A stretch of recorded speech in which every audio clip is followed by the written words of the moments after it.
The worst part is, I miss her. I get it. You're a weird little dude with a crush on a murderous, fictitious babysitter. Freshman is hard for everybody.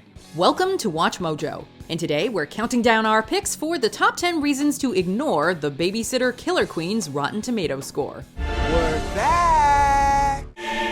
You want to kill somebody? First Travis Scott and Kylie Jenner break up, now this? For this list, we're looking at why you should check out the Babysitter Killer Queen despite its poor grade on Rotten Tomatoes. Don't worry, we'll be keeping spoilers to a minimum. What's your favorite rotten movie? Let us know in the comments below. Number 10, Catching Up with Cole. Loser. Child actors can make or break a movie, but it's safe to say that McG found himself a star when he cast Judah Lewis. Cole was easy to love in the first film. He was vulnerable, shy, and insecure enough to be relatable, but also capable of rising to the occasion when death came a-knockin'. In many ways, he feels like a spiritual successor to Macaulay Culkin's Kevin McAllister in the Home Alone franchise. Whoa, fat dragon. Well, McG and his fellow screenwriters did a great job of having Cole be organically shaped by the trauma he experienced 2 years earlier. Well, I'm not supposed to talk about it. He's gone from an awkward outsider to an awkward outsider who everyone thinks is crazy. He's sort of the underdog character you love to root for. Number 9, the audience score. It's no secret that there's often a wide gap between how critics and audiences receive a film. So kind of like now. For example, critics generally seem to appreciate Ad Astra, but the audience score is paltry to say the least. At the other end of this spectrum is the Babysitter Killer Queen. Reviews are still coming in, but the critics generally are not fans. You know I want to be an influencer. User ratings, however, remain within a very respectable range. The takeaway? This movie's a good time.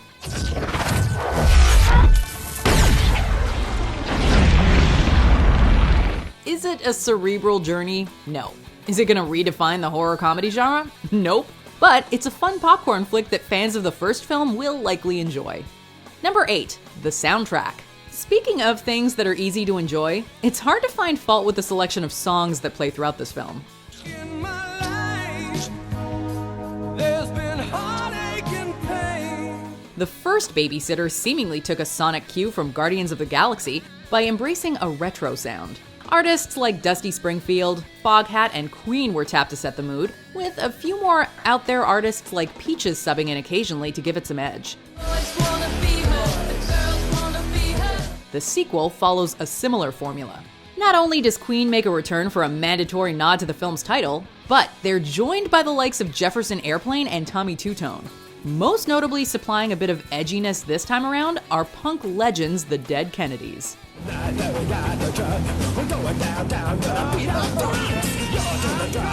Number 7, the Flashbacks. As much as we love Judah Lewis, it's our crew of ruthless young killers who really serve as the lifeblood of this franchise. We'll be talking about them more at length later in the video, but right now we want to focus on their origins. God damn it, I'll show you breaking news! Are you a dick?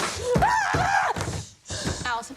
Though sequels typically move the story forward, they're also a great opportunity to give us a glimpse into the past. You want to kill somebody? Throughout this sequel, we get very brief origin stories for Max, Sonia, Allison, and John, providing context as to why they each decided to get involved with the occult.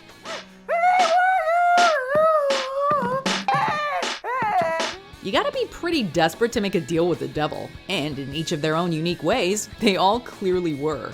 Number 6, Pop Culture References Galore. When you try to make a film that feels timely and relevant, you run the risk of it quickly coming to feel dated.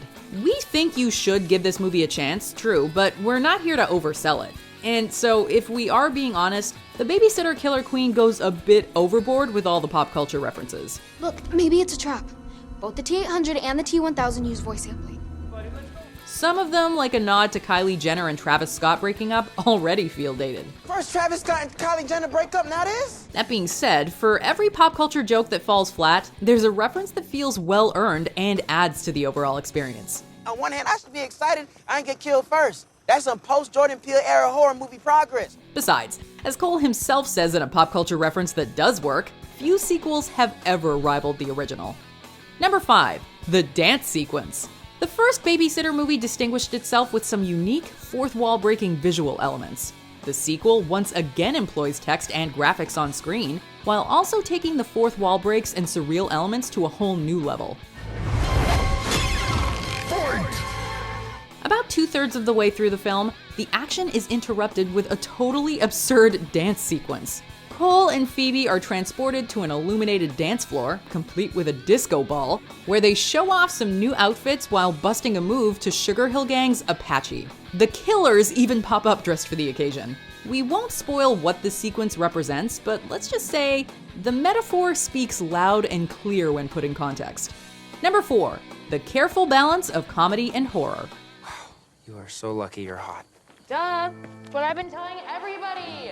McG got a lot of things right with the first Babysitter film, but at the end of the day, none of that would have mattered had he not managed to achieve a golden ratio of horror to comedy. And sometimes you gotta settle, all right? I got a cousin, Chantel, titties flat, personality real good. His approach to horror comedy is by no means groundbreaking. Like The Cabin in the Woods, The Babysitter definitely skews in favor of comedy over horror. Be that as it may, the combination of humor, jump scares, and gore is a crowd-pleasing concoction. McG recreates that same recipe in the sequel, while also adding in some new ingredients. Are you guys high?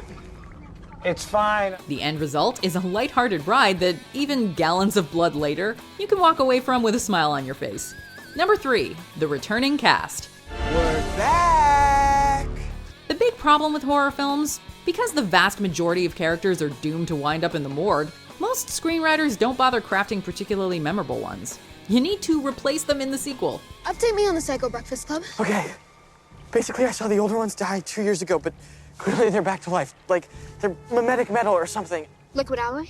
Wait, you watched Terminator 2? Yes. Thankfully, this franchise has got a built-in excuse to bring back its fantastic roster of larger-than-life killers. When you sign your name in a demonic book, the line between life and death is a bit thinner than usual. Hey, Crowley.